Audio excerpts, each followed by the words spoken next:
ബി.ജെ.പിയിൽ സംസ്ഥാന ഘടകത്തിൽ അടിമുടി ശൈലി മാറ്റത്തിന് തീരുമാനം. 30 സംഘടനാ ജില്ലകളെ 5 മേഖലകളാക്കി തിരിച്ച് 5 മുതിർന്ന നേതാക്കൾക്ക് ചുമതല നൽകും.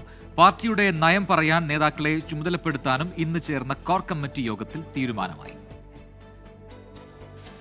എല്ലാ മുതിർന്ന നേതാക്കൾക്കും ചുമതല ലഭിക്കുന്ന രീതിയിൽ അധികാരം താഴെത്തട്ടിലേക്ക് എത്തിക്കുക എന്നുള്ളതാണ് രാജീവ് ചന്ദ്രശേഖർ സ്വീകരിച്ചിരിക്കുന്ന ശൈലി. 30 സംഘടനാ ജില്ലകളെ 5 മേഖലകളായി തിരിച്ച് 5 മുതിർന്ന നേതാക്കൾക്ക് ചുമതല നൽകാൻ തീരുമാനമായി. Shobha Surendran, N Radhakrishnan, C Krishnakumar, P Sudheer, M T. Ramesh എന്നിവരാണ് താഴെത്തട്ടിൽ പാർട്ടി പ്രവർത്തനം ഏകോപിപ്പിക്കുക. ഏപ്രിൽ 15-നകം ജില്ലാ ഭാരവാഹികളുടെ തെരഞ്ഞെടുപ്പ് പൂർത്തിയാക്കും. തദ്ദേശ തെരഞ്ഞെടുപ്പുമായി ബന്ധപ്പെട്ട തയ്യാറെടുപ്പ് പ്രവർത്തനങ്ങൾ കഴിഞ്ഞ കുറേ മാസങ്ങളായി പാർട്ടി തുടങ്ങിയിട്ടുണ്ട്.